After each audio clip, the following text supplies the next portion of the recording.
No, your eyes aren't deceiving you. There's two of them.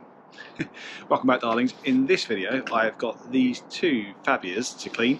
They're both a courtesy car at my local garage, which is Mortec Engineering in Cobham. They're both 20 plates. I think they must have come off the production line pretty close to each other. We're not sure if they've ever been cleaned on the outside. I've already done the insides. They weren't that bad, in all fairness, in terms of the seats could do with a shampoo, but I'm not doing that. It's just to get them looking more presentable for the drivers, for the courtesy cars to have. So, the outsides are a different story. Let me show you around.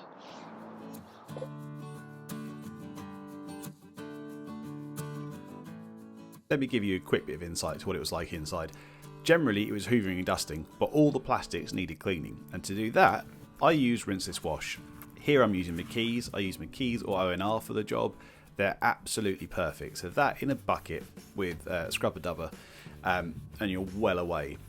I don't use Wolfgang for anything. I don't like it, and for this sort of stuff, it just holds on to the dirt on the plastics I found as well, so no good for that. And FenLab is so strong, you might as well actually just be using an APC. Now, it's good, in all fairness, if you've got a really, really grubby interior and you're going to wash it in rinseless anyway, then yeah, use the FenLab. But for the most part, the McKee's or the ONR is the best bet. So the scrubber dubber and the McKee's and all that sort of stuff, got links down to that below, and anything else that gets used throughout the video you'll see. But you rub it in, wipe it off with the microfiber, and you're done. It's really simple, it's really easy, and there's no faff.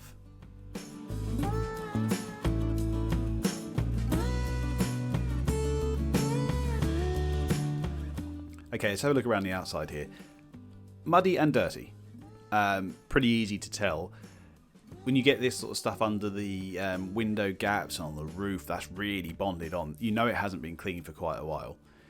Now, I kind of have to apologise for the filming of this. I still haven't quite mastered the settings on the GoPro. After this, I realised there's some things that could significantly change, so I will be doing those for the future ones, so it'll feel a lot more stabilised. But anyway, you get the idea of what we're dealing with on this car.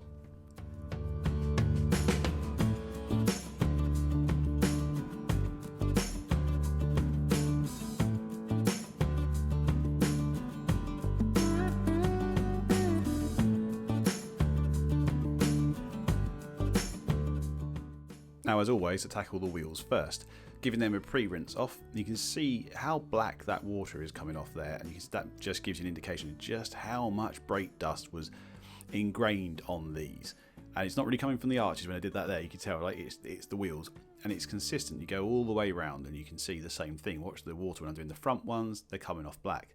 The back ones not so much, because they're drum brakes, so they don't produce any brake dust of their own, they're just dirty. So even after being pressure washed, you can see that they're quite flat looking, these wheels, because there obviously is still a lot of bonded brake dust on there. So I'm going straight in on the fronts with KKD Devil's Juice at 1:4, which is about 25% dilution of a very strong acidic wheel cleaner. But this is the perfect use case for such a product. On the rears, I'm using Malco Fast Shot, partly because I'm still trying to use it up, but also because there's no real brake dust on the back anyway, and Fast Shot is a fantastic tyre cleaner, so kind of got the best of both worlds there. But you can see here I'm leaving it to dwell for about, well, this is 6 minutes. It's going very, very quickly in front of your eyes. And then we'll look at the state of the wheel brush as I'm getting into the barrels. The colour that thing is coming out.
one of the oddities of having 2 cars to do is there's 8 wheels, which is immediately obvious, of course, but I did all of them at the same time. I did all the wheels first, and I hate cleaning wheels.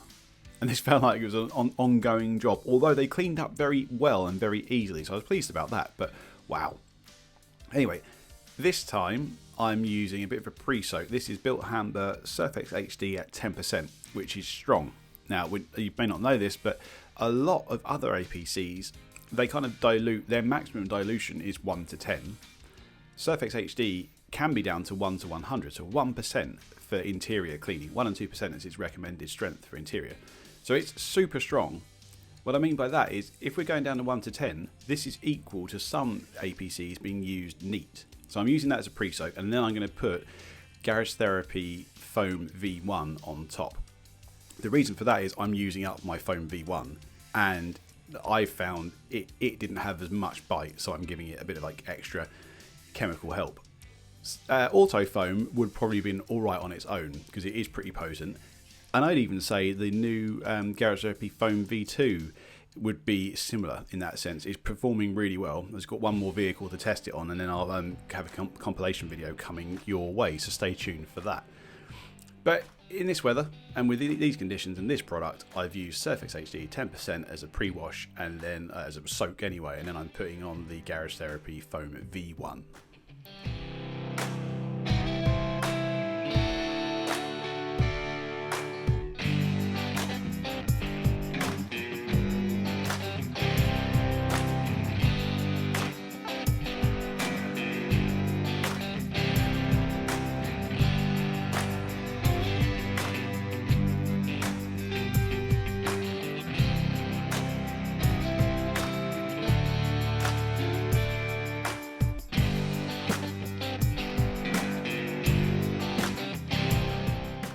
In case you're wondering, the brush is a Valet Pro Ultra Soft Chemical Resistant brush there.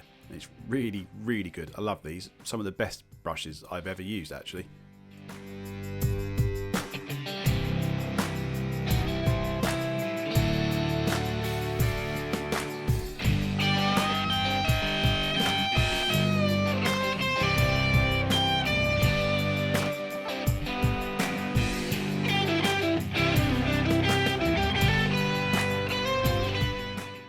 I'm not going to talk for a bit. I'm just going to let you sit back, listen to some chilled out music and watch this.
Okay, onto the wash phase. Do something a bit different here. I heard Specky and Paul talk about this on their podcast, and that is applying the shampoo through the foam lance. I thought, hey, this is the sort of climatic conditions where it's alright, where it's pretty cold, it's overcast, it's not going to dry out. So, in the Lance was CarPro Reset, and I put about 60ml into the 800ml bottles and topped up the rest with water. Yeah, it worked really well. It gives you the benefit of the 2-bucket method without having to have 2 buckets, because you don't have 1 bucket with the shampoo water in, because that's already applied on the car, probably in a higher concentration as well. So your rinse bucket, you've only got 1 bucket, and it is a rinse bucket.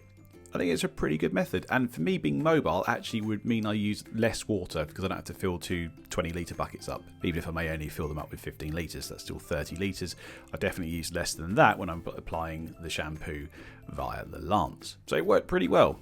Wouldn't do it in the summer though.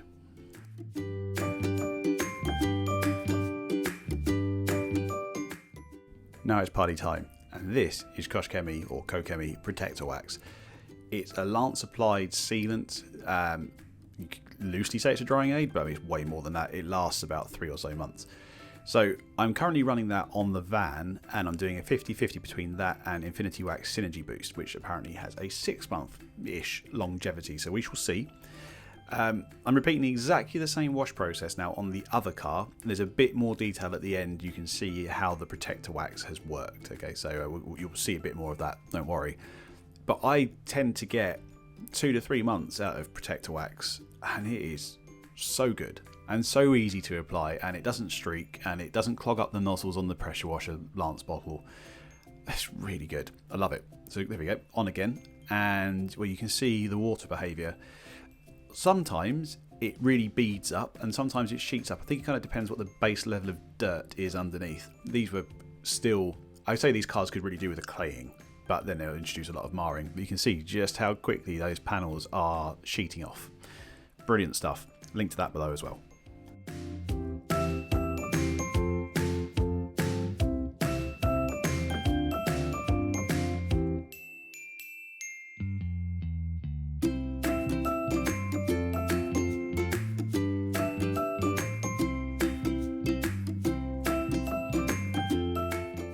I'm showing you around the afters here. You have to bear with me.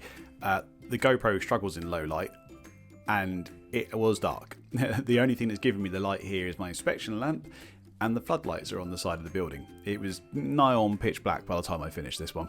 Anyway, I hope you've enjoyed the video. It's a bit different, a bit of fun. I hope you learned something, and yeah, enjoy these little afters, and I will see you in the next one, which I believe, well, I don't know, it's either going to be the fallout remover test or an update on Infinity Wax Obsidian versus Turtle Wax Flex Wax.